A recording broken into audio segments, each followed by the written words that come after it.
Billionaire thoughts, billionaire dreams. I know niggas who played ball and gave it up for lean. Millionaire thoughts, billionaire dreams, but my account in overdraft, I'm about to scream. Rich man greed, A poor man prayers, every man bleeds. but look how God made us. Too many losses, it's only right that we win. Yeah, I made a promise I'm never gonna lose again. Yo, what's going on? It's your boy SL550, and this is the Never Gonna Lose Again YouTube channel. Before we start, make sure y'all like, share, and subscribe to the channel, please. I truly do appreciate it. Everybody that does tap in with me. Because you got the memo. You understood that it cost you nothing. And I truly do appreciate it. Today, man, we're going to get into just a few things. We're going to get into Trump. I already said it. It was kind of expected. But Trump is moving on to past D.C. and he's going into other cities. So we're going to get into that. Amanda Seales was on a YouTube channel called Jubilee. It's a debate channel where, probably maybe seen it where they, it'll be, for this one, it was 20 black conservatives against Amanda Seales. And they were discussing many things. Right now, I don't have the time to really cut up videos and edit them the way I would want to myself. So that's why a lot of times you'll see me use, I want to talk about certain content that somebody else may have reacted to too. So I'll go into use them and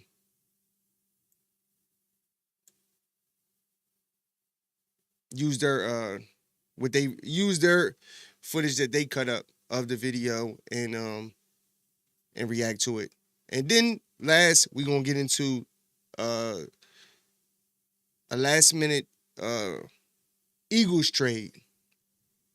Eagles made a trade, and we're gonna talk about that. So we ain't even gonna play with it. We're gonna get straight into it and talk about what Trump is about to do. So, I really am honored that the National Guard has done such an incredible job working with the police, and we haven't had to bring in the regular military, which we're willing to do if we have to. And after we do this, we'll go to another location and we'll make it safe also. We're going to make our country very safe. We're going to make our cities very, very safe. Chicago's a mess. You have an incompetent mayor, grossly incompetent. And we'll straighten that one out probably next. That'll be our next one after this. And it won't even be tough.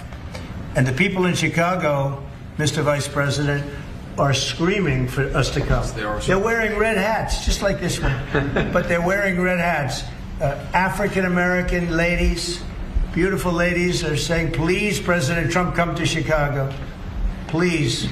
I did great with the black vote, as you know, and they want something to happen. So I think Chicago will be our next, and then we'll help with New York. And this right here is some of the video of the National Guard's involvement in Washington, D.C. The Pentagon confirming those troops will now be armed with guns as they patrol the streets of the nation's capital. Defense Secretary Pete Hegseth calling it, quote, common sense. And we do have this post right here that I want to pop up as he said that on social media hours ago, along with an article that said Secretary of Defense Hegseth authorizes National Guard troops to carry arms in D.C. Now, nearly 2,000 National Guard members are currently stationed in D.C. as President Trump continues that crackdown on crime. Trump warning that, quote, bad things will happen if D.C. officials do not, quote, immediately stop giving false and highly inaccurate crime figures. There will be a, quote, complete and total federal takeover of the city. Want to pop this up on your screen right here as we... I'm a little, this,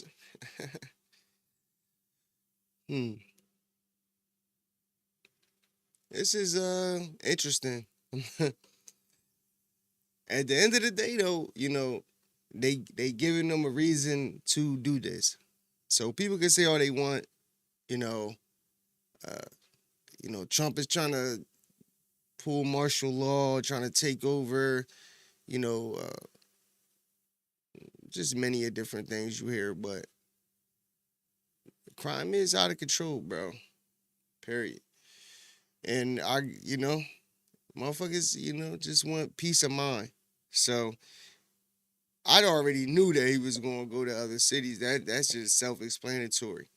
They use D.C. as, obviously, that's where the White House is at, but they use that as a test run to see how it was going to operate and see how effective it is.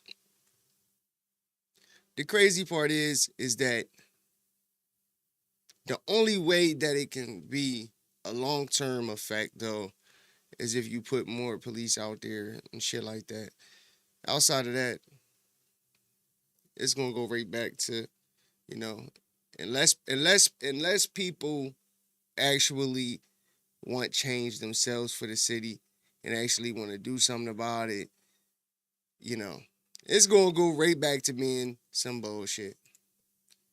We do have more developments. The Pentagon confirming to Fox News that up to 1,700 National Guard troops will mobilize in 19 states in the coming weeks to help with the president's crime and immigration plans. Here is a look at those 19 states on your screen, and as you can see, they are scattered all over the map. All of this expected to run through mid-November, with Texas projected to have the most significant National Guard presence. As you can tell, there is so much to discuss here, so I do want to bring in an expert to help break it down. We do have Jeff Wenninger, a retired police lieutenant and the founder and CEO of Law Enforcement Consultants. Thank you so much for taking the time to be here with us today and help to break it all down. Thank you for having me. Of course. And first off, I do want to ask you overall, how unusual is it to see this level of military and law enforcement presence in a city like D.C. and what we could see happening in Chicago and New York City as well? Well, it's not unprecedented. We've seen it in the past, but it's generally because of a specific event or civil unrest or some type of a natural disaster. I saw it back in Los Angeles in 1992 when we had the Rodney King riots. We saw it with Katrina in 2005.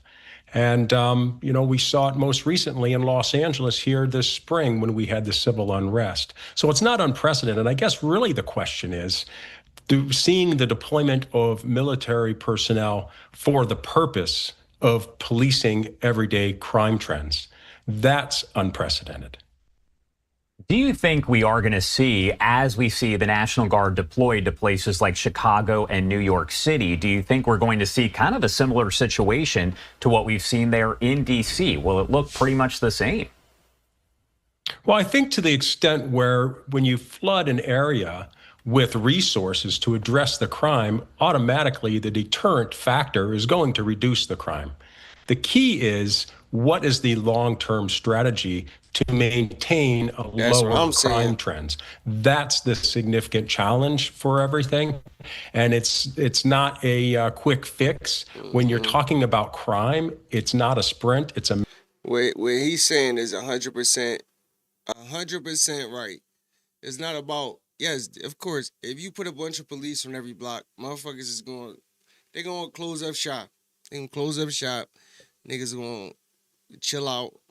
You know what I'm saying? And they're going to wait for things to go back to normal.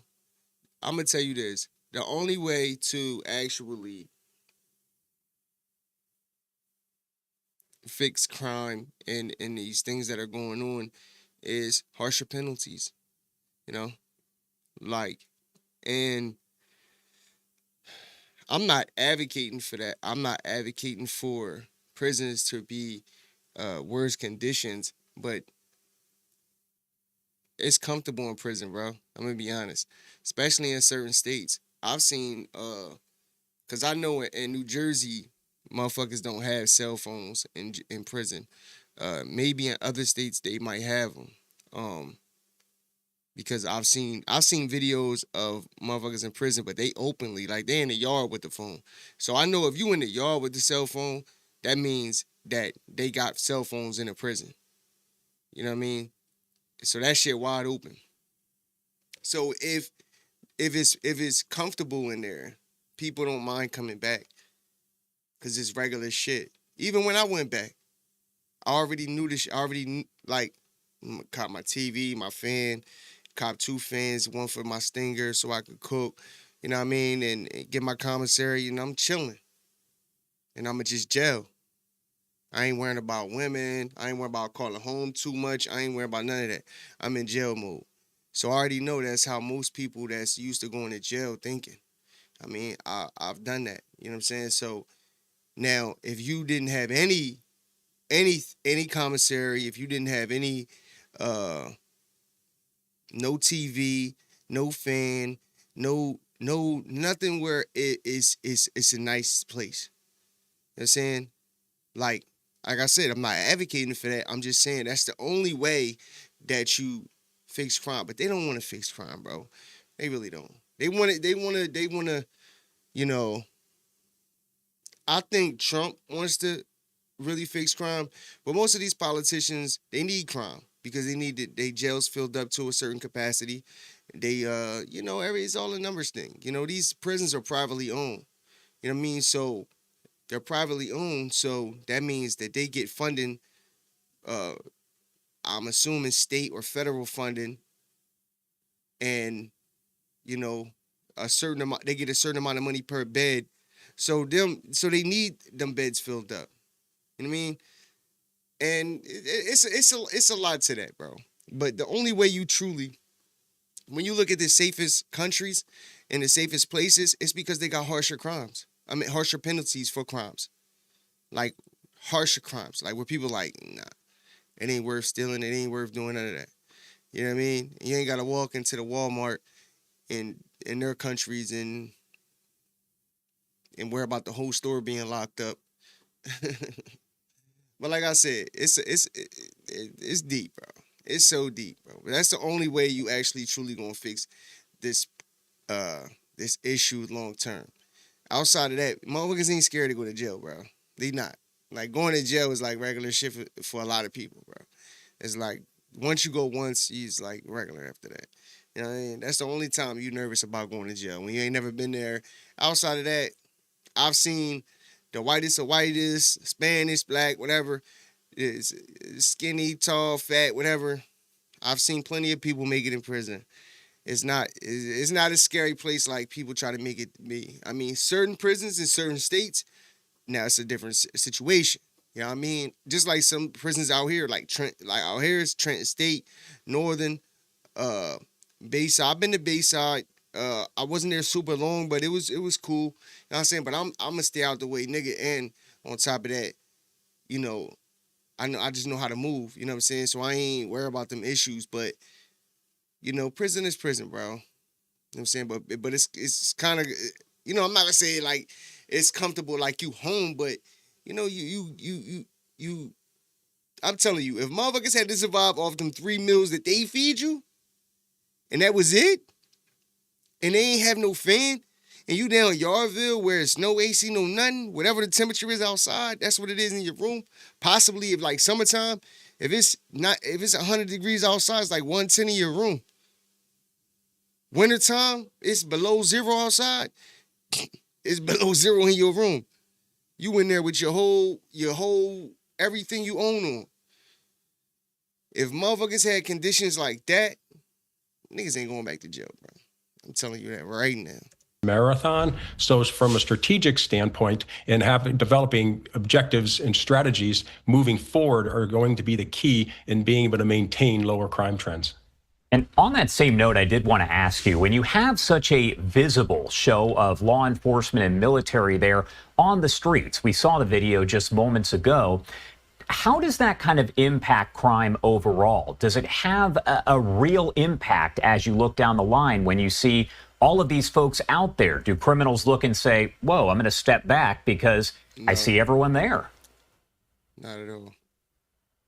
Well, initially in the area where the resources are being deployed, you're going to see an automatic, immediate reduction in crime. But there's key factors that we're not really going to know for a while what has occurred. Have we just displaced that crime? are the criminals going elsewhere to commit the crime? And it's going to take a number of months to get the crime statistics to be able to determine if that's actually the case. And the reality is that we can have a circumstance where criminals go underground, so to speak. But once the resources are gone, we're going to be right back where we were to begin with. So like I said, it's really about the long-term strategies and posturing law enforcement in a position where they can be successful in and of themselves without the actual buildup of the military personnel to assist them.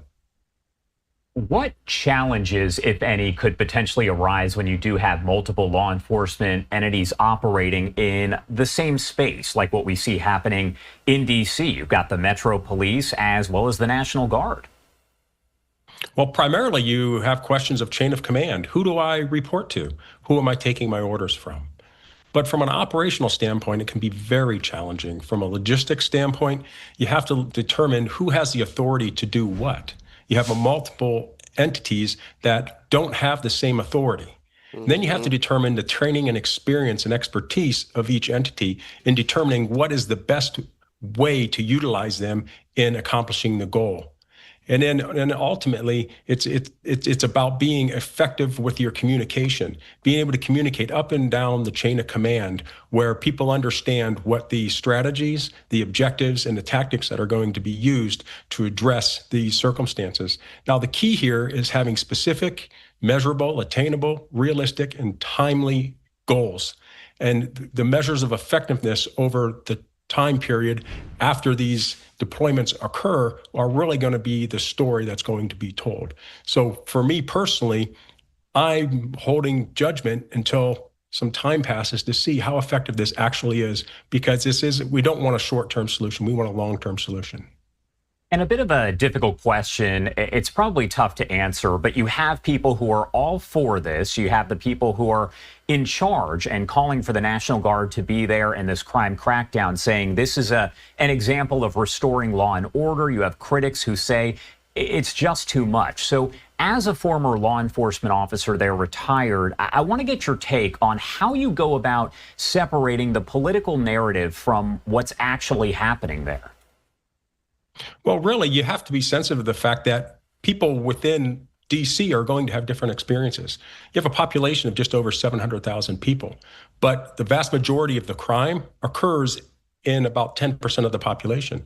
Wards 7 and 8 overwhelmingly are the most violent areas of the city, which need to be most significantly addressed, where you have to be surgical and specific in how you're going to address the violent crime trends. Because if you don't do that, then you're not going to be effective. So the reality is that the people that live in that area, where there's about 73,000 people, just over 10% of the population, is going to have a very different experience with this increased deployment of personnel, because it's going to be their communities are going to be policed, versus people that live elsewhere. Their experience is going to be different, where they're going to see objectively things are cleaner. There appears to be less crime, because it's not always about law enforcement. Can't just focus on crime itself and reducing crime. People have to feel that they're safe as well. So you have a bifurcated responsibility. And it's important that everybody within the community there, all 700,000 people, not only are living in a more safer environment, but that they feel safer. All right, Jeff Wenninger, thank you so much. Yeah, so long story short, they was just breaking down this whole Trump just trying to fix this whole crime situation. But listen, Trump ain't stupid. Trump knows that, and like he talked about it actually. He said what did he say? He mentioned something, and I think it was in reference to Xi Jinping. I think whoever is China's I think it was it China? I think it was China's president. He Xi Jinping. He was talking about how basically, like, I think it was him. He was basically talking about how they don't have like certain, like, their crime rates is low, if any. And that's because they got harsher penalties, bro. That's the only way to fix that problem, you know? But we live in a country where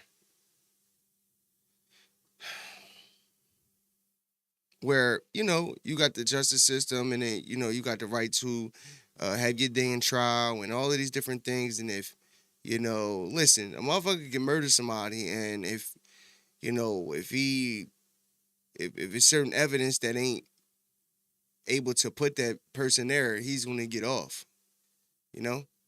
So I don't know. It's just that's like I said, bro. It's long story short, that's the only way to fix it long term. Outside of that, as soon as they leave, niggas is back outside, bro. It's just a fact. It's just what it is. You know. But let's get into this thing. I wanted to, like I said, I hate, because I don't like using other people's content like that. On certain cases, I don't care about it, but for the most part, I don't. But I just don't got the time to be chopping videos up. But I was watching this. I actually watched this Jubilee episode that he gonna break down, but he got it chopped up and cut up already. So, and he got some of the people that was saying some stuff that I like. So let's just get right into it. She basically talking about multiple different things on that show.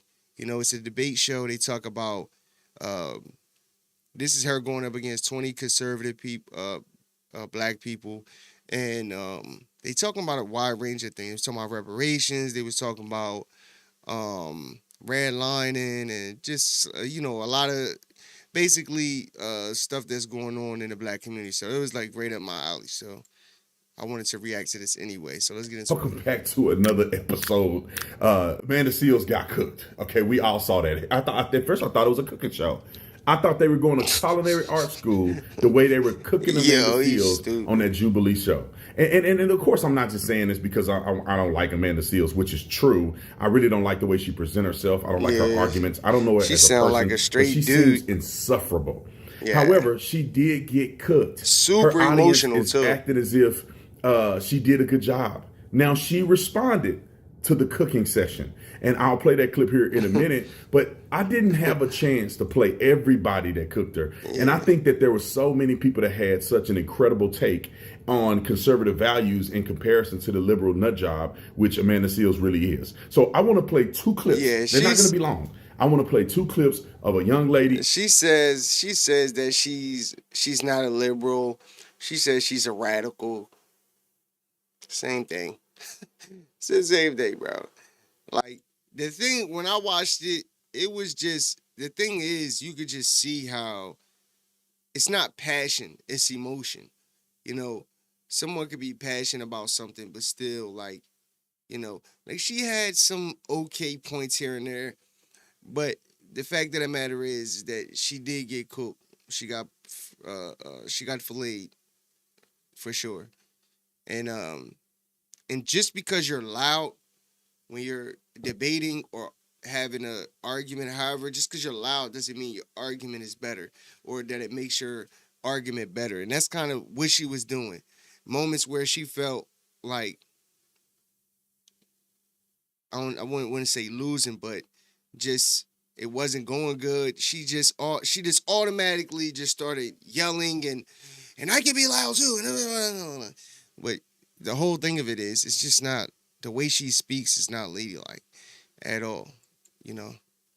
And you'll see. And another young man that literally cooked her even more. And then I want to play her response to it. And then I want to show you guys the responses from two of the individuals who actually went on the show and given their reaction to who she really was in person behind the scenes. So I think you guys are going to be entertained by all of this. But let's first start with the clip of the young lady who did a little bit of cooking. So I think I'm coming from a place, and I guess my issue is having had my biological father murdered by a black man, having had my cousin shot in the head by a black man. We can talk numbers and statistics and what the people are doing and what the white man is doing and all that, but at the end of the day, I see when my family lives on the south side of Chicago, and I think you and I both can attest to this, and I'm not saying that there are not other factors, but we know that we kill each other at a disproportionate rate than any other race. Now, why we do that and why 6,000 to 9,000 black men are going to be homicided or killed or whatever by the end of the year annually by other black men, whereas the likelihood of a black man being killed by a white police officer is less than 150 per year, we know that we kill each other at a higher rate. So I'm not debating that there are not factors at play, but because I've lived the experience as a black woman losing my father to be murdered by a black man walking down the street. I'm sorry to hear that, by the way. No worries, thank you. But walking down the street in inner cities and different things, knowing that it's more likely that my own brother will rob and rape me than a white man or a white officer, we got to be real. What's your proximity to white men in the south side of Chicago? Are there even white men around to rob and rape you at the same rate that there are black men? There are white men around. At the same rate? There wasn't a lot of black people in there, but then that doesn't justify the fact that we're destroying each other. So even if we get to the root, like we can agree on that, okay, because I feel like a lot of times liberals justifies, will argue like, well, I'm not the a white liberal. people are killing I am people. I'm not a liberal. Okay, well, I will say that people She's that sometimes have your liberal. stance that are against conservatives, maybe they She have tries this to claim that separate they're making it herself, up, they're but- making up the numbers. We know that we do that to each other. So I want to get to the root of the issue. Why are we What is killing the root each of other? the issue? I think the root of the issue is we've lost our values and we've lost our resilience as black people. We sit there and we talk about what the white man did and we talk about slavery and everything like that, but we have no self-accountability and say, you know what, at the end of the day, that is my black grandmother, that is my black sister, you are my black sister, and you know that a black man is more likely to rob you or commit some type of crime against you, and that's what we need to get down to the issue of. And like you were talking about earlier, like, hey, well, what's going on? You know, what do you think the answer is to one of the brothers that were speaking? I think it's the breakdown of the family. I think, like he said, because of... Hold on.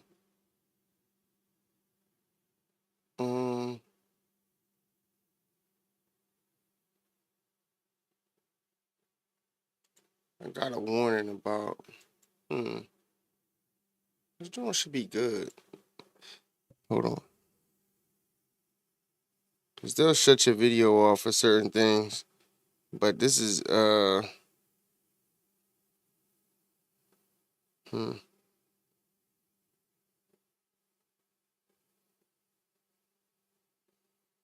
we're just going to keep rocking out. Hopefully they don't shut me off.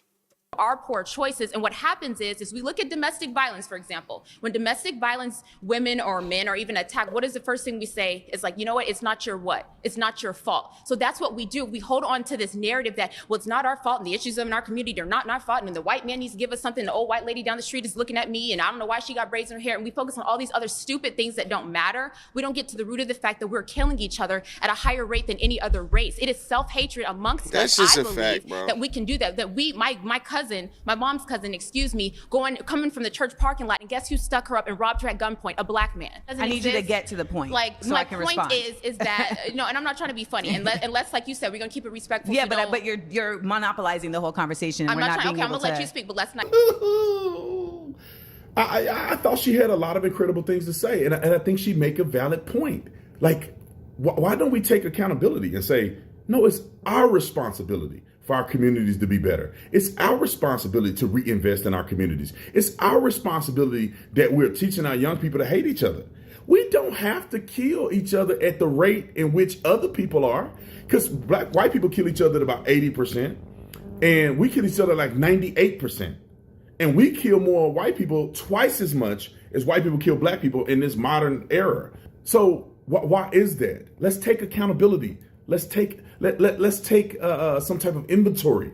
Just like at your own house, you got to say, as a father, if things are not going right in my house, what am I doing? How can I be a better father? How can I be of assistance to my wife? How can I be a better dad to my children? How can I do X, Y, Z? It's an accountability thing. Now, there's another video for a young man, I think did the same thing. And these are incredible. I can't wait. Like, she admitted that she's not arguing that. Like, she knows, you know. But I want to see if he plays this one clip. Get to her response so you can see what she said. I ain't checked. Look at rap. Look at what we're glorifying. Right. We're glorifying violence. Who's we? Wait, who's we? Who's we? Who's the black community? Who controls the black community? Who controls the distribution of these sources of media? And who takes it in? And who takes it in? Listen, if you're okay, so let me put it in this context. If I have a company, right, and you guys are my employees, and I determine what you get to eat every day, that's also going to determine how you exist in this company, right? Like if you come to work and I say the only thing you can eat is processed foods and fried foods and you're not going to get to have the best vegetables, etc. What's that going to affect? Your health, that's going to affect your ability to operate, etc. This is how the United States operates. There's a lot of us that don't want to admit that as much as accountable as we want to be, all of our brains also don't operate the same way. Some of us are much more apt to be indoctrinated than others. That's a fact. There is a 1% of people that knows this. There's a whole show called Mad Men that's about advertising, etc. And if we don't acknowledge multiple things at the same time, then we simply cannot stop it. We can be as accountable as we want to be. And I hope that if you're right, because I hope you're right, I wish that it was a situation where if black people could just be accountable, then nothing else would matter. But unfortunately, that hasn't been the case because we have seen when we have Black Wall Street in Tulsa and we have Black Wall Street in Durham, that when we actually do hold our own and build our own communities, they will still come and run it down. Again, no accountability. What do you mean? I wish it was true that we built our country. They still burn it down. They didn't burn down Black Harlem. They did have a race conflict in Black Wall Street in Tulsa, Oklahoma, but that was a mutual combating situation where white people ended up just beating black people. Allegedly, there was an issue on an elevator that turned into a conflict between black and white people. Black people fired the first shots, killed several white people. Then white people came from other areas into Tulsa, Oklahoma, and it became a race riot. During the race riot, a lot of black businesses got destroyed, but they built it all back a year or two later. And so there's no justification to say that it was permanently destroyed. Black people did have an opportunity to build their stuff back. Black people do have an opportunity to do and take accountability. I just want to say, that the thing is like, what does that do? What does that, like, my thing is keep blaming a white man for the shit that we doing. Yeah, on one hand, yes, most of the people that, yes, white people stole a lot of intellectual property way back in the day. A lot of black people invented a lot of shit that, nowadays people think that some white folks invented, and they didn't. That's true. The same thing with the story about Tulsa, Oklahoma. What he said was accurate. It was a race war that ended not well for them, and they build back up. The problem is this. You can't compare those times and today. It's not the same. It's just not even close. It's like not close at all. Back in those days, you couldn't even look at a white person. I mean, you had to step off the sidewalk when white people were walking and shit like that. Like nowadays, you ain't doing that. Like, it's just not the same, bro. It's not the same. I don't even know. I wanted him to play the. I was hoping that he played the clip on the reparations thing, but fuck it. It is what it is. So I should have just clipped it up myself. It's just a lot of work when you do that. And I just didn't have the time to do that right now for today's video. And I also just didn't want to sit through I was gonna just react to that whole video and just talk about it because that would have been cool too. And I should have just done that, but I like talking about multiple different things. But anyway, but what the bull said was true too. It's like, I listen to rap. I like rap. But at the same time, I'm not out here fucking living the rap shit. You know what I'm saying? Like, I know how to separate the two. But unfortunately, it's not what's happening. But we could choose. Listen, yes, do these a lot of white people own these record labels and shit that's putting out the music. Yes. You know what I'm saying? But we could still choose not to make that music. We could choose to make, like, other shit cool besides death, sliding on niggas, selling drugs, going to jail, being a real nigga, not snitching, all of these things. You know what I'm saying? Like, we could just make just being, getting money, whatever, like, still fucking with the women, partying, having fun, enjoying life. We could make that all cool without sliding on niggas and hitting the ops and gang banging and all of this. That's how you get away from that. If we just make that shit not cool, like, what, boy? Boy, you still on that? Boy, that shit corny.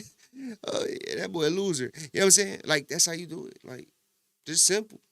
It's like, what, boy, you still doing that, nigga? Oh, what, nigga, you still going to jail, boy? I ain't even know nobody was still in there. Like, what, they still got jails? Like, nigga, we out here winning. We out here getting money. We chilling. That's the only way, is if we make being successful cool. If we make, just building wealth cool. We got to make that cool. Because it is cool. It's cool as shit. You know what I'm saying? Creating opportunity for other people. That's cool. Like, the fact of the matter is, like, music does have a big impact on the hood, inner cities. It has a big impact on a lot of shit, to be honest with you. Like, for real. When I was fucking with the perks, that was the wave. That was the wave. Everybody was popping perks, bro. That shit, my era, that was a whole wave. And like, even back in the day, they had, but it was a wave, bro. 09, 10, and on. That shit was a wave, bro. And it started with the music. Niggas. You know what I mean? Partying like a rock star, like all that. So it definitely, and the black on black crime thing. Like, it's true, bro. It's just true. She knows it. She said it. You know what I'm saying? Like, bro, we killing each other like it's nothing, bro. That shit is crazy. That part of me is like super crazy to me. Like, how much we just be just offing each other. Like, it's just like, oh shit, I ain't kill a nigga in a minute. It's only been a week. I gotta go kill me another nigga. They don't have to do, this is the thing. Yes, you could go back in the 30s, 40s, 50s, maybe even the 60s and little 70s, whatever. But yes, there was a lot of racism, a lot of black people being killed, being, fucked with by police, all types of stuff, right?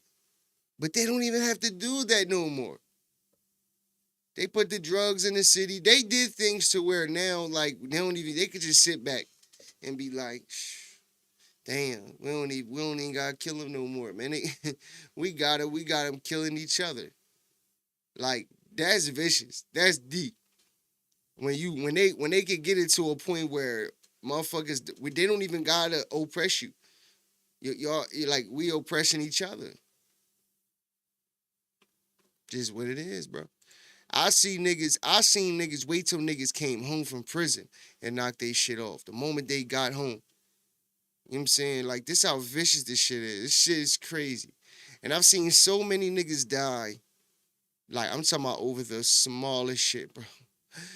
I seen a nigga that got killed because of a situation they had. Nigga got beat up down prison. You know what I'm saying? And nigga came home, he killed him. Like, just dumb shit, bro. Niggas getting killed every day over the dumbest shit. For their issues today. This whole victim mentality. It's a system in place. If I had a business, the employees, if I only let you eat this, no, that's not true. This country is built on capitalism. So that means the consumer desires a product, and some people facilitate the product for the consumer. They don't make you listen to rap music. Exactly. People love that type of music. For instance, like, I can't make people eat vegan yogurt. If they don't want vegan yogurt, I can't force vegan yogurt down people's throats. Now, there can be a propaganda arm of me spending billions of dollars to advertise vegan yogurt, and maybe some people will be susceptible of using it. But bro, let's keep it real. That's not rap music. That is an outlet for black people to either continue down the path of destruction or exacerbate or explain the path of destruction that they're already doing. Which means that a person is either expressing what is going on in the community in form of rap, and then people are consuming it and regurgitating it back and forth. It's like a cycle. I see drama, I promote drama, I consume drama, I create drama, I promote drama, consume it, create it.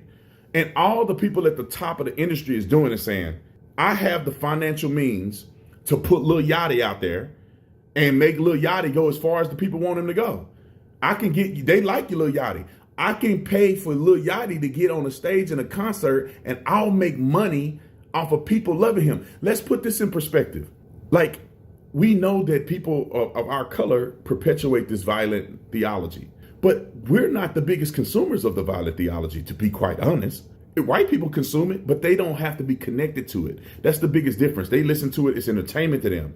When it comes to black people, it's black people's real life, things that black people are going through. Right. And if we continue to perpetuate this idea, we're exacerbating what we come through. Yo, that's a great point, bro. What are you saying right there is a great point. And that's true, bro. Like if you go to a concert, you'll see more white people there. Like, that's the truth. You know what I'm saying? Like, it's not, I'm not saying there ain't no black people there, but you'll see majority of white people at these concerts with, Lil Baby, Lil Yachty, NBA Youngboy, all that. But yet right? Because remember, if you got melanin in your skin, this is the way to fit in, to be cool, to be down. You know what I'm saying? That like, that's how you relate. It's like, oh shit, oh, this nigga, he getting money, he on, like, they be rapping about, getting high, spinning the block, doing this, doing that.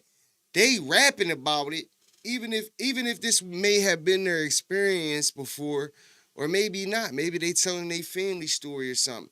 There's so many different variables to it, but at the same time, you got these young niggas out there, they really slide. I know a bunch of them. They really out there, really, like, living these rap songs, bro. And you see it because I've seen, like, even in when I was in the county, I've seen, I watch how they take in the music. You can see, like me, when I listen to Jay-Z, Nas, even Lil Baby, or these Meek, like, I love music. I do music. I love music. So at the same time, I'm able to listen to it for what it is. I'm not, like, I watch them listen to it, and it's like they really like they out there with them, like, doing this shit, like. And that's why I said, when the last time I was in the county, which was years ago, every young boy in there was in there for shootings, bro. They out there really living this shit. It's a big difference. It's a big Elevating difference. where we come through, giving a presentation to white people who listen to the music more, that this is the reality that we live, and it's not true. All right, let's listen to Amanda Seales respond to this. By now, many of y'all have seen my episode of Surrounded, one black radical surrounded by 20 black conservatives. And I know everybody who watched it has many thoughts. Someone in the comments did say, wow, it's a shock that Amanda Seales didn't know how to debate. And at first I was offended by that. And I was like, what video did you watch? Of course. And then I actually watched the whole video last night with the SEAL Squad. And I realized, oh yeah, SEAL Squad. I'm not debating. And the irony about this was that it's not that I didn't know how to debate, it's that I just chose not to debate. Because the claims that I stated are not up for debate. Reparations are deserved for everyone who is the descendant of chattel slavery, as well as a number of other injustices, particularly in the United States, that have been supplanted upon Black Americans. Black on black crime is not real. It's a concept that was created to... Bro, reparations is crazy, bro.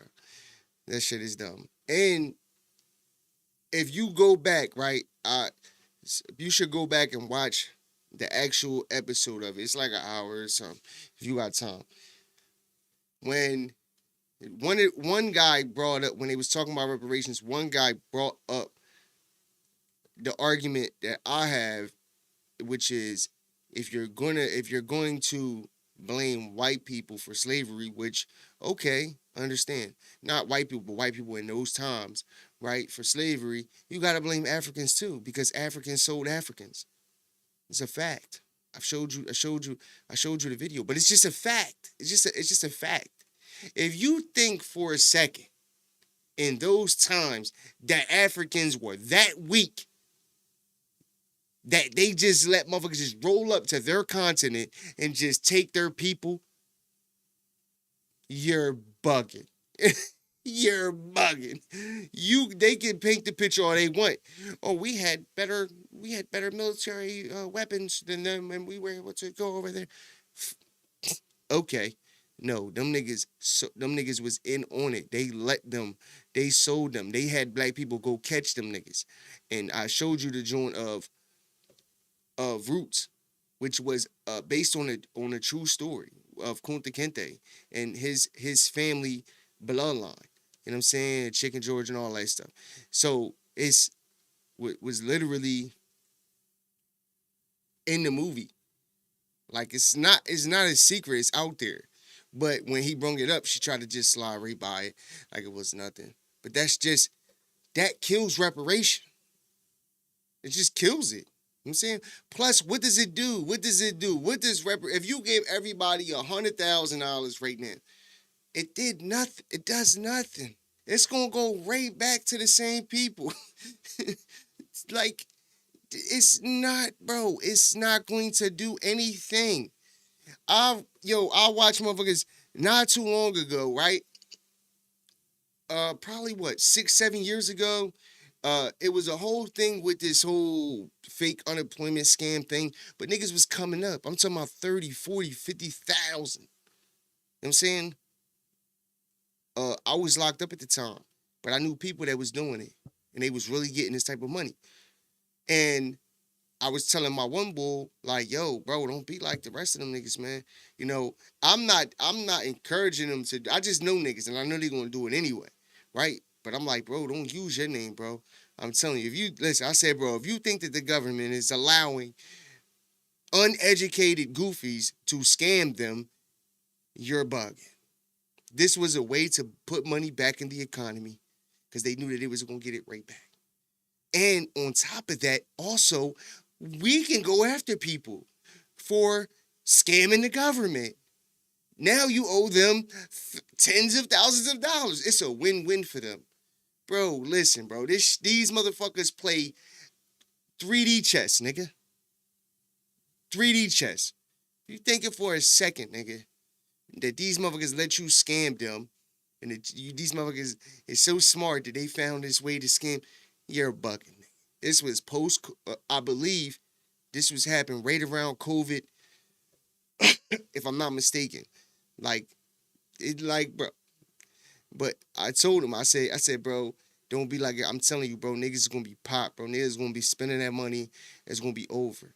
What happened? Niggas was buying cars. Everybody out, they lit, turned up. Everybody turned up. They got the bag. Came home. By the time I came home, everybody was broke.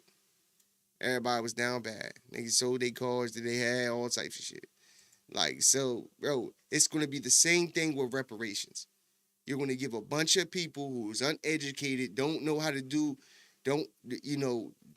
use money, ain't good with money.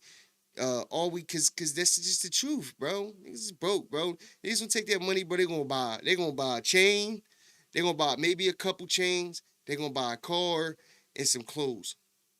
That's it. Niggas ain't gonna go buy a motherfucking food truck. Niggas ain't gonna go start a clothing brand. Niggas ain't gonna go start a lemonade stand, a hot dog stand. Niggas ain't gonna do none of that. Niggas ain't gonna be thinking about that. Niggas gonna be thinking about all shit that's gonna put the money right back into their hands. They call black money in the hood, they call it liquid money. Because niggas don't know how to hold on to it, bro. Just what it is, bro. And I know this because I used to be one of them.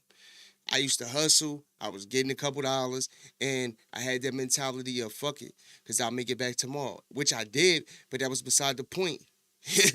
I could have been saving it. I could have been, like I said, back in those days, I didn't know about credit. I didn't know about buying real estate. I didn't know about business, starting an LLC. I didn't know anything about it.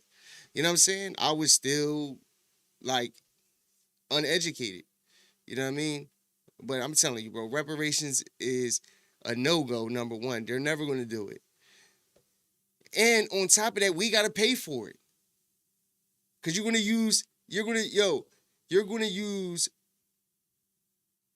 yeah, facts, all scammers. But you're going to use, what's I going to say? Period, bro. they're not going to give it to you. They're not. They're not. If they were going to give reparations, they would have been done it. They would have been done it. They would have been done it. Yeah. Around COVID, bro. Because I remember, and I just remember telling my mans, because I'm like, damn, bro, you might as well. Because at first I was thinking about doing it, because I was locked up. I'm like, man, maybe I could swindle and get it off. But I'm like, you know what, man, it ain't even worth it. And I didn't even do it. You know what I'm saying? Plus, you can't trust niggas anyway. My man, my man's I could have trusted, but it's just, man, listen, bro. I'm telling you, bro, reparations will not work, bro. Niggas is going to use that money and give it right back to the white man. You know what I'm saying? Right back to the Jews, everybody that own these businesses, man. Further the ideology that black people are somehow less civil, that we are savage, that we are less human, and thus require more policing, needing to be sequestered. The continued proliferation of black on black crime as an actual real concept is actually black on black crime. It is the weaponizing of black people against black people. You see the smirk. The smirk is knowing that, like, she's saying some dumb shit, bro. Racism is not up for debate. It is what it is. And why lastly, she keep saying shit ain't up for debate? Black conservatism does not make any concessions or room or care for the working class. Actually, the concept of black conservatives is literally an oxymoron. When I walked into that room and I saw the people that were there and how many of them were young people, I felt so I didn't sad want for them. to debate them. And I was dealing with people who are deeply affected by indoctrination and by self-hatred. I wanted to show them. Yo, she said self-hatred, bro. Hey, yo, she's crazy. They had been misled to being able to show. This is bro. This is a woman. This is a woman. I gotta check something. This is a woman that literally, bro. You gotta watch the joint, bro. It's interesting. But the thing is, you could tell the difference. She said they're misled or this and that. She was very emotional, super emotional, and you could, like, people think that strengthens their argument, but it doesn't.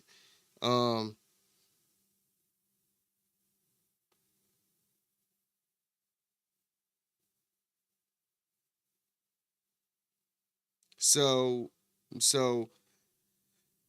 she just showed you the cat. She doesn't have no kids. A woman, right? This is a woman who has no children. She's black. She is, I don't even know if she's, okay. Says she had like a miscarriage or something. So maybe she tried to have one, but she can't.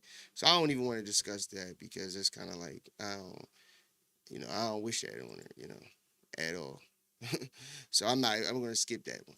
But at the end of the day, when it comes to her speaking on this, you keep talking about your shit ain't up for debate. Like, you was dropping a bunch of gems and you was dropping knowledge and you feel bad for them because they're misled. Bro, you're talking. It was black people who was talking about that basically, black on black crime is a detriment to the black community, and they were talking about basically how, they didn't have a victim mentality. They were gonna work, get to a bag, how they get to a bag, and they weren't making no excuses. That's the gist of being a conservative. Capitalism, we're gonna make some money. Not having a victim mindset. We're not gonna blame the white man, the Chinese man, the pink man, the orange man, because I'm poor and because I don't know how to go get a bag. You know what I'm saying? Like, that's all it really is. That's being conservative. You know what I'm saying? And you care about your family. You believe in marriage, tradition, things like that. She calls herself a radical. Let's look up the definition of a radical.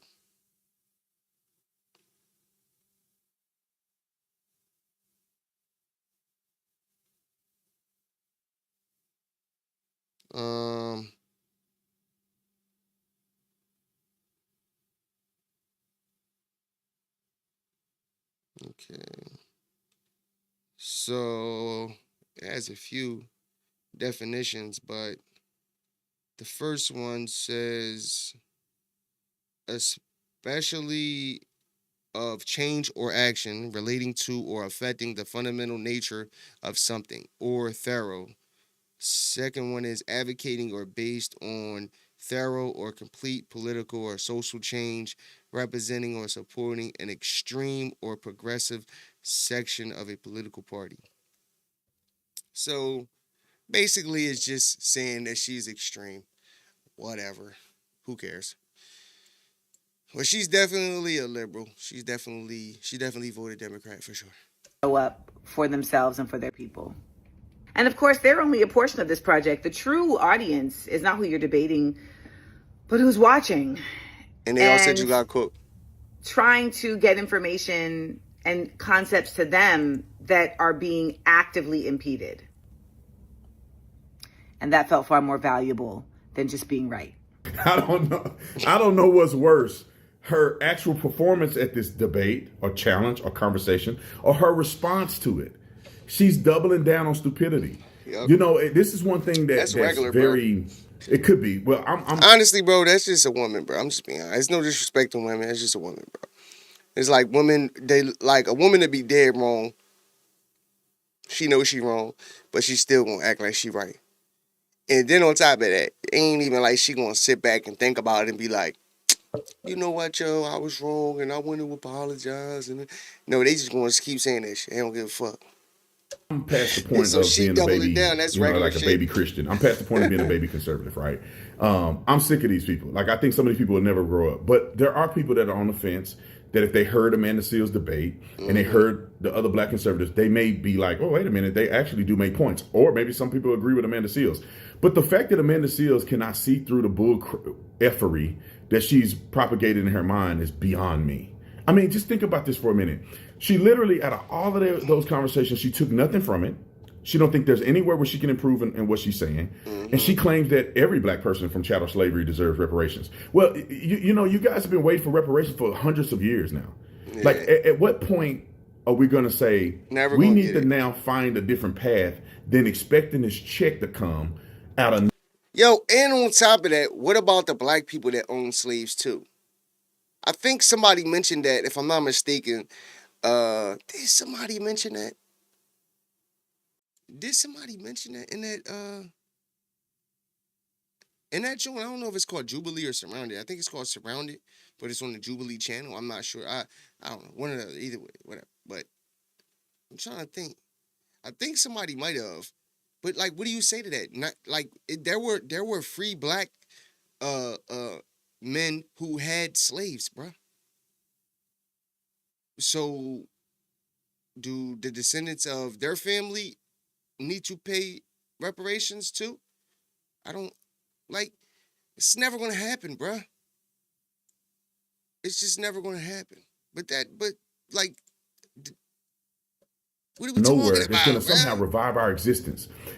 Because even the thought of reparations for black people as some substantive, I don't know, a gift that will elevate black people out of all of the things, or even some of the things that black people are going through, is a complete foolish myth.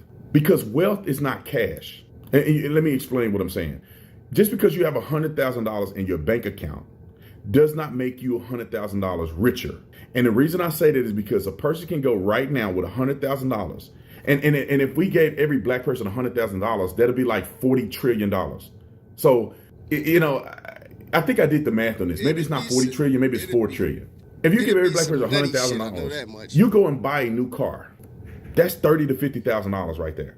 If you are like a pretty sizable amount of black people, you probably gonna go buy a nice car. So you can buy a Mercedes or a Bentley or one of these high-end cars. I mean, you just spent half of your $100,000 right there. If you're not the person that will spend money like that, what are you gonna do? Buy a house?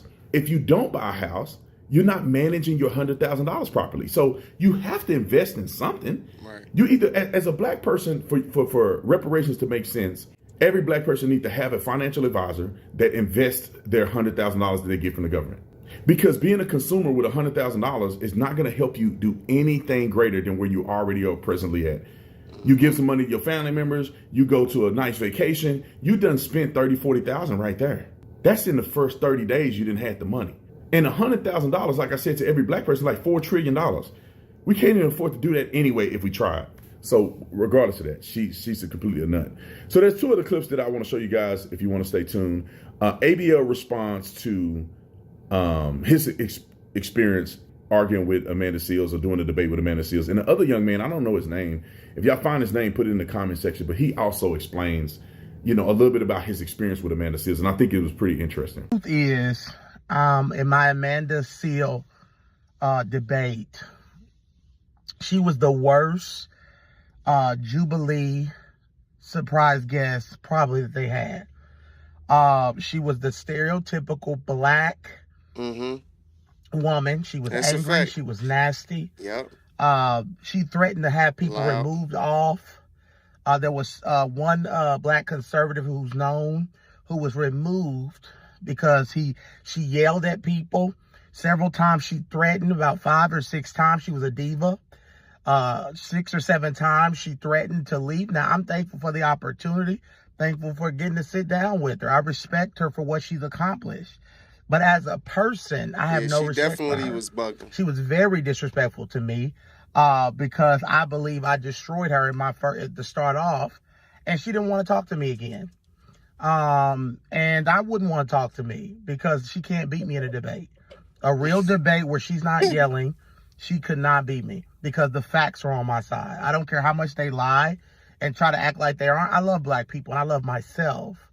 But, if you're black and you have a difference in opinion in the black community, you don't love yourself, and you're, because we're the only race they can't have. But that's the truth. She was the worst Jubilee guest celebrity person there was, and none of the black conservatives liked her at the end. Like Candace Owens, Jordan Peterson, all the conservative, respectful. They treated other people's opinion with respect, not her. So this is me on the episode of Jubilee, 20 black conservatives versus 1 black radical featuring Amanda Seales. Now, a lot of y'all are asking me, hey, ABL, how was your experience? How was Amanda Seales? All this, that, and the third. First things first, shout out to Jubilee. They're very, very professional. We shot this back in June of this year, 2025 in Los Angeles. So it was a Hollywood style environment and it was very well choreographed as far as the format. But what was not choreographed was our responses. Whatever you heard came straight from us. There was no coaching from Jubilee at all. And shout out to everybody who I met when I was there. Very, very impressive. That was the highlight for me. Everybody who I met, all the conservatives, because 10 years ago, this wouldn't have been a thing. This many of us on TV getting exposure, it wouldn't have been a thing. And it most certainly was unheard of back in 2002 when I was 18 years old. So shout out to everybody who I met when I was there. Amazing. Now, Amanda Seales. What was my experience like with her? First thing first, let's go back. She was actually a child star on Nickelodeon, if you didn't know, and her moniker back then was Amanda Diva. And when she came into this set, I saw some of the diva energy immediately. First of all, you got a big, huge security guard. I'm 6'3". This guy is way above me, dwarfing me. And she had like a cup of coffee and an iPad for some reason. We could not have our phones, but she had an iPad. I don't understand why, but I saw the diva energy immediately. And her tactic throughout the entire time was, if she got back into a corner and they got a little bit heated with the back and forth, she would threaten to leave. She was doing that at the very beginning. If you saw the clip, she was like, oh, I don't know if I'm gonna be able to make it. So right then she was trying to set boundaries to say, okay, don't interrupt me, don't cut me off, but she would cut you off and interrupt you and it'd be totally fine. So it was hypocritical. Also, there was a point where she was trying to say, oh, well, since you're an immigrant or the son of immigrants, you can't speak on Black American issues. Meanwhile, her mom is from Grenada. So it was like, you're the exact thing you're trying to say, can't talk about Black American issues, yet here you are talking about Black American issues. And then back to the whole diva thing. The reason why they probably call her a radical versus a liberal is because she probably requested that. There were certain times where we would say, well, we as conservatives don't do what you guys do over there on the left. I'm not a leftist, I'm not a liberal. It's like, okay, whatever you want to call it. Radical, leftist, liberal, all the same thing. You're talking about Gaza, trying to help them. We don't care about that. We care about us here in the US of A. So she wasn't a terrible person. I tried to be nice and have some kind of decent communication with her. I gave her a fist bump at one point. So she wasn't terrible, but just being able to talk to her and having conversations about these kind of things, it was pretty insufferable. But I hope y'all enjoyed it. All right, I hope you guys enjoyed the video. I thought it was very interesting. Amanda Seales is a nut job. Yeah, she's definitely for sure a nut job. And the bull was 100. They both was 100% accurate. I watched it. I didn't watch the whole thing, but I watched most of it. And I definitely want to finish it because dudes, they definitely was they had some good points. You know, some things I would have said. You know what I'm saying, and more. And she was definitely very emotional. I've watched different episodes, and like she was probably definitely the worst that I've seen. Like as far as like she could speak well, and she definitely has the whole talking points down as far as things that happened in the past, right? But what she fails to realize is that all of these people are talking about now. They're talking about now, like today in 2025. They're talking about the black community now. She's still stuck. Most of them, that Abby Phillips, the clips that I showed yesterday, the videos that I showed yesterday. There was another one I was going to play yesterday with Joy Reid. Maybe I'll play it tomorrow. I don't know. But she's one of them too. They all want to keep you back in the 50s, in the 40s, in the 30s, and they want to keep you back there. They want to keep your mindset back there. Don't forget about back then. Everybody that was on that Jubilee episode, everything that they were speaking on was about right now. And that's what she don't understand. Everything now is by choice. Niggas is choosing to go out here and go to jail and go to prison. Like I said, I'm a felon, right? Hopefully I'll get my record expunged in a few years, and that'd be great. But I'm a felon. All of the things that I did was by choice. It was by choice. It's the truth. This is the truth of the matter. And I'll take accountability for it. I did my time. Luckily, I didn't put myself in a situation where I was there forever. And now, I just ain't in that life no more. And that's by choice. You know? So they keep referencing things and making it as if people are in slavery today. You know? Even with prison. Back in the 50s, the 40s, 60s even, maybe even some of the 70s, war on drugs, Reaganomics, all of that. You could say that things were put in place to hurt the black community. But even then, right? Even then, it's still a choice. It's still a choice because you had people on one hand, like the Black Panther Party, who chose to choose community and their people over selling drugs to the community. And then you had people who said, fuck the community. I don't give a fuck. And sold drugs to their community. You know what I'm saying? So all of these things still come down to choice, bro. It still comes down to choice. And in 2025, if you're broke, you're choosing to be broke. In a sense, because if it's hard, but being listen, I'm gonna be honest with you. Like, just working a regular job, that shit is hard, bro. It's hard. I'm not gonna lie, it's hard. Especially nowadays, like it's you know what I'm saying, it's fucked up because of Democrats though. You know what I'm saying? So at the end of the day, but it's still, you still can make it. You know what I'm saying? You can still make it, still stay away from all the bullshit, and because that's the way to go. You know what I'm saying? Like, if you in prison, bro, more than likely, you know, is there cases where niggas get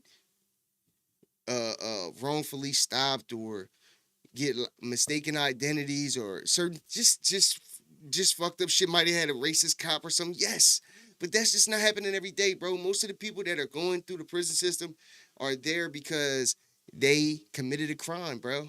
It's just what it is, and it's by choice.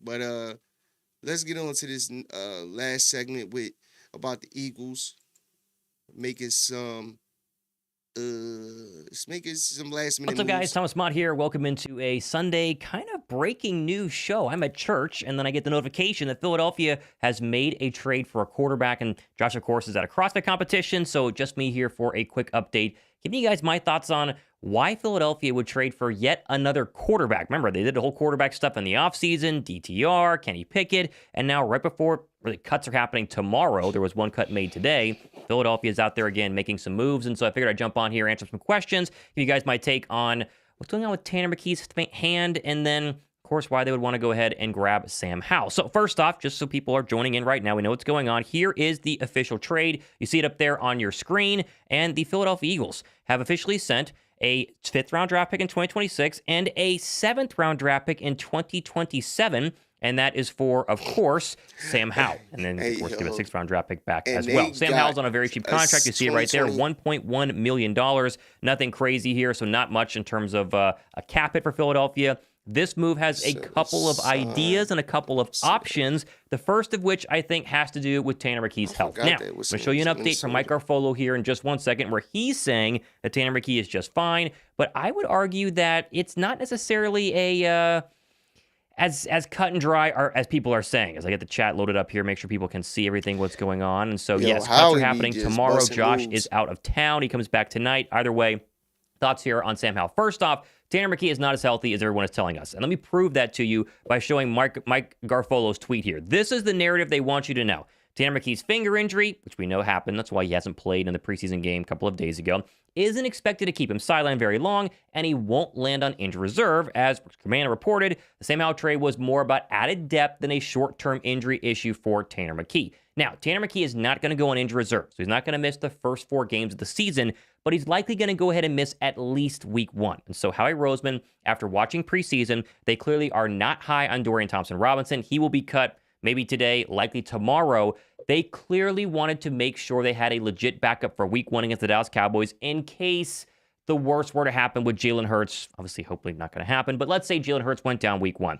They would not have Tanner McKee available, and they would have to go ahead and insert Kyle McCord. If you watch the preseason, you watch my recap of the preseason, which is up on my channel right now, you know that Kyle McCord, he's a rookie. He just doesn't look as ready as, you know, a backup quarterback should, at least in Philadelphia. They want somebody who could just walk right into the football game and throw a couple of touchdown passes like Tanner McKee did as a 3rd stringer last year against the Dallas Cowboys. We forget that very similar situation where the starting quarterback that day went down. It was Kenny Pickett. In comes Tanner McKee. He has a great time, and the rest is history. Tanner McKee is now the guy. So, is Tanner McKee's hand injury serious? No.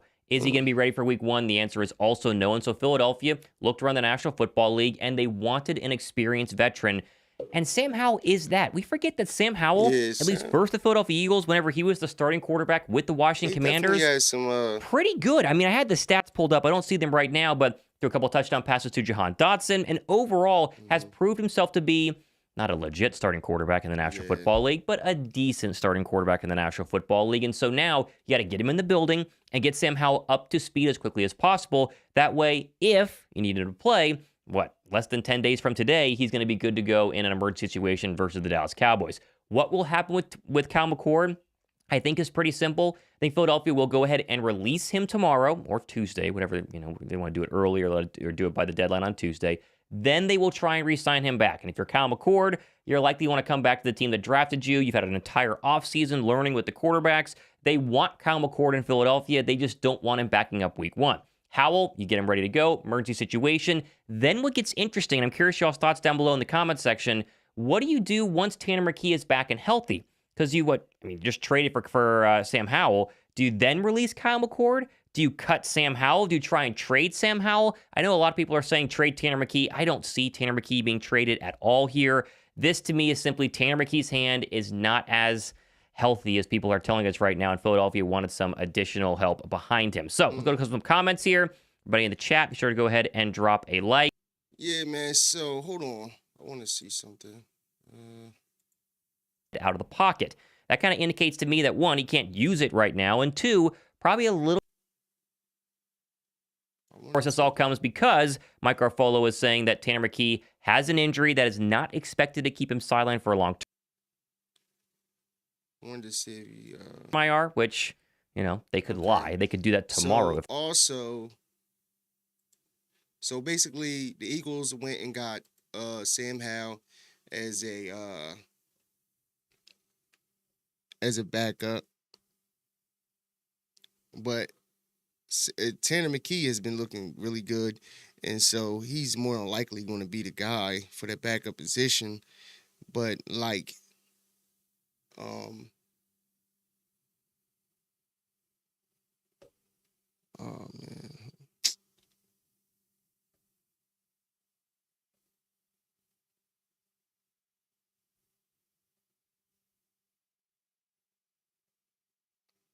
my bad.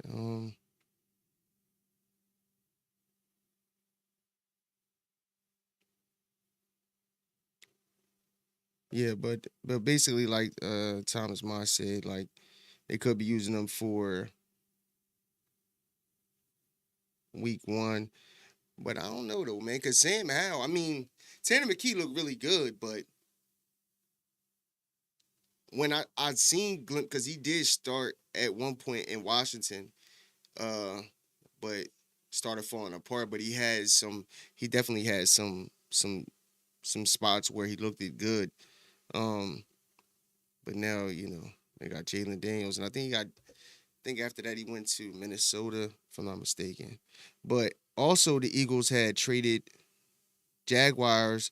The Eagles got back Fred Johnson, offensive tackle. Hold on. In exchange for a 7th round pick.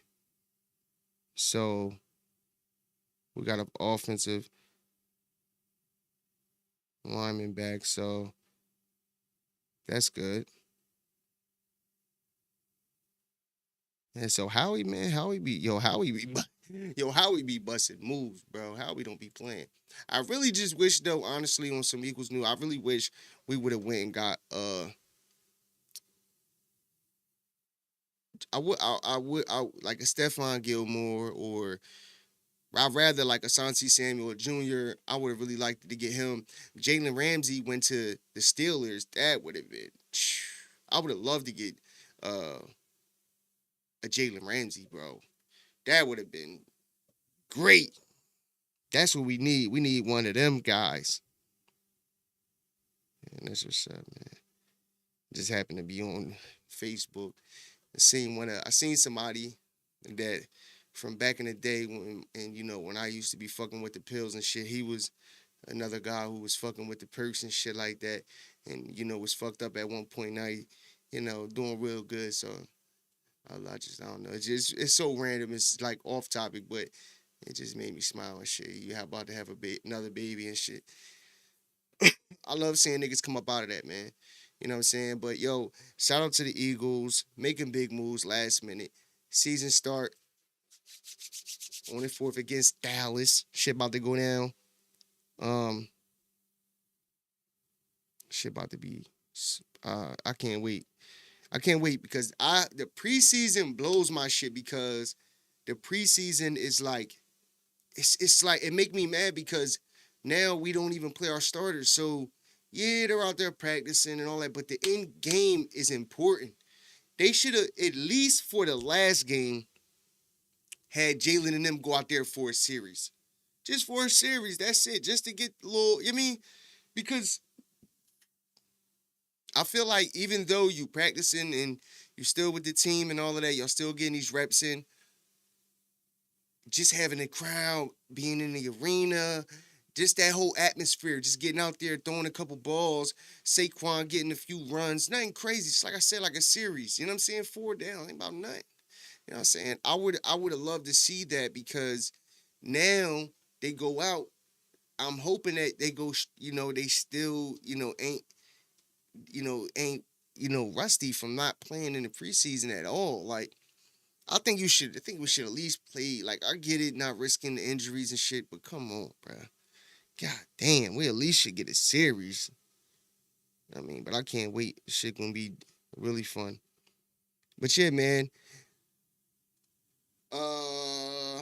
It's the end, man. It's over. But I just think overall, man, my last 3 videos have been on kind of just on the culture and just how they just want to brainwash everybody to focus on racism and the white man holding you back, and it's like, come on, bro. Come on, bro. Only people that are holding you back is you. That's it. Like, hard work, consistency is going to get you wherever you want to get into in life.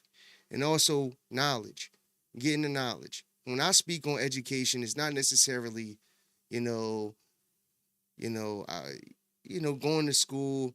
No, it's about getting educated on things outside of just regular, school shit, social studies, science, and math. Yes, you want to know math. Math is very important. But reading is very important.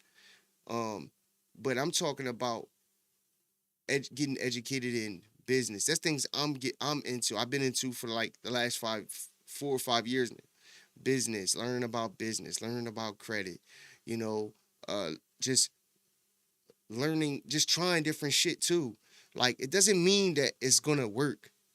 Just because you start a business or you start an LLC doesn't mean that it's going to work. You know what I mean? Right away. At least right away, it's not. You know what I'm saying? Things take time.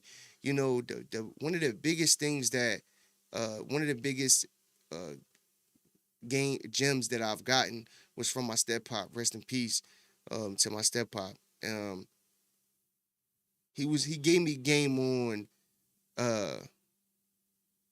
planning, and he made me realize how important planning was. And he was like, when I say that, don't, because people have unrealistic goals. Niggas be like, yo, when I come home, bro, I'm a motherfucking run it up, make like 100,000 in like 3 months, and then I'm gonna go do this, and it's like unrealistic. You know what I'm saying? So my step up made me realize, if you plan and plan realistically, because we all have done shit. You know what I'm saying? You've bought a car, you've rented a home, or you've done things in life, so you kind of know how it goes. You've had a job, so on average how much you could make at your job and shit like that. So you could do the math, so you know how much your bills are, and you add your bills and you see how much that you could save each check, and just planning. You know what I'm saying? Just being realistic about it though. You know what I'm saying? So I be planning for years, like doing this podcast. I know that I'm not gonna fucking start having hundreds of thousands of views in 60 days. You know what I'm saying? That's unrealistic. But my thing is, I'm thinking long term, 3, 5 years from now, where the channel could be if I stay consistent, if I work hard, and just be dope. You know what I'm saying? So that's what we gotta do in the black community. We gotta motherfucking work hard, stay the fuck away, stay out the way. Cause we want to be so cool that we just be in the way. And like I said, you start being in the way of yourself, and then in return, you be in the way of others. People that love you, people that care about you, and shit like that. So, unfortunately, a lot of niggas that's in jail though, they moms, they grandmoms, they loved ones, they happy they did here, because at least they know where they at. You know what I'm saying? When motherfuckers be on the street, bro, niggas be having their parents, their grandma, auntie, uncles, whoever they loved ones is, motherfucking just waiting on that call. You know what I'm saying?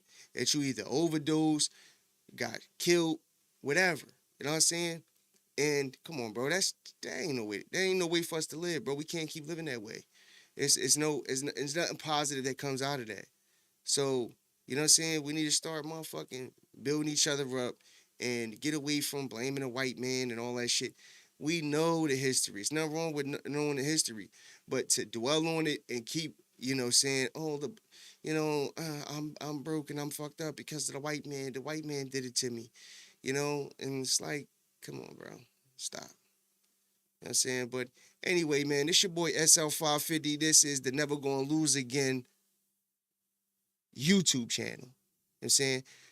I usually be like the N.G.L.A podcast, but I want to change it up to Never Gonna Lose Again YouTube channel. because that's what it is. N.G.L.A stand for never gonna lose again, and that's what it is, because I'm never gonna lose again, and that's a fact.